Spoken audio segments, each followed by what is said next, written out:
एक गांव के किनारे पर एक घना जंगल था जिसका नाम था रहस्यमय जंगल। जंगल के अंदर का रास्ता इतना भयानक था कि सूरज की रोशनी भी वहां तक नहीं पहुंच पाती थी। गांव के लोग जंगल की कहानियों से डरते थे और जंगल की ओर जाने से बचते थे। कहा जाता था कि जंगल में एक बहुत पुरानी और जर्जर हवेली खड़ी थी, जिसमें एक राजा की आत्मा रहती थी। राजा अपनी मौत से कुछ ही दिन पहले आशीर्वाद प्राप्त करने के लिए उस हवेली में गया था, लेकिन वह वापस नहीं लौटा और उसकी आत्मा वहीं कैद हो गई। एक दिन गांव में एक साहसी युवक विक्रम आया। उसने गांव वालों से जंगल के बारे में सुना और उसने ठान लिया कि वह रहस्य की पड़ताल करेगा। विक्रम ने अपने कुछ साहसी दोस्तों को इकट्ठा किया और उन सभी ने मिलकर जंगल में प्रवेश किया। जंगल में प्रवेश करते ही उन्हें भयानक आवाजें सुनाई देने लगी। पेड़ों के पत्ते सरसराने लगे और ठंडी हवा उनके कानों में फुसफुसाने लगी। विक्रम और उसके दोस्तों ने हिम्मत जुटाई और आगे बढ़ते रहे। रात होते होते वे हवेली तक पहुंच गए। हवेली से एक अजीब सी रोशनी निकल रही थी। उस रोशनी को देखकर वे सभी समझ गए कि यहाँ कुछ अलौकिक है।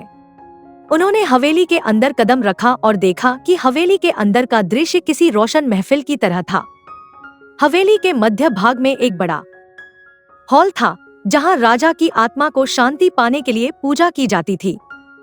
विक्रम ने देखा कि हॉल के बीच में एक पवित्र अग्नि जल रही थी और उसके चारों ओर अदृश्य ताकतें थी। विक्रम ने समझ लिया कि अगर उसे राजा की आत्मा को शांति दिलानी है तो उन्हें पूजा में खुद को शामिल करना होगा।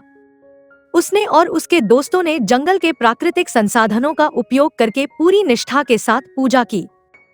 पूजा पूरी होने पर राजा की आत्मा प्रकट हुई और उसने विक्रम और उसके दोस्तों को आशीर्वाद दिया।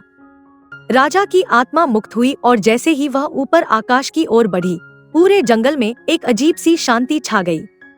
गांव वाले जब ये दृश्य देखने के लिए जंगल की ओर दौड़े तो वे हैरान रह गए।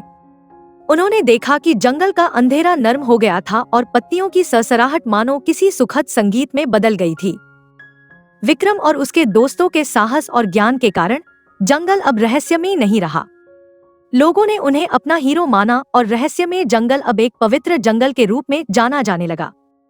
कहानी से ये सीखने को मिलता है कि साहस और सच्चाई की राह पर चलने वालों का मार्ग ईश्वर हमेशा प्रशस्त करते हैं।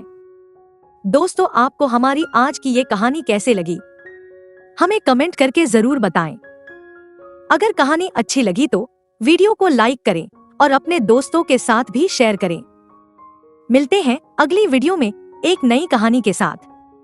दोस्तों, अगर आपके पास भी कोई कहानी है तो आप हमारे चैनल पर दिखाना चाहते हैं तो आप हमें अपनी कहानी डिस्क्रिप्शन में दिए गए ईमेल एड्रेस पे भेज सकते हैं। धन्यवाद।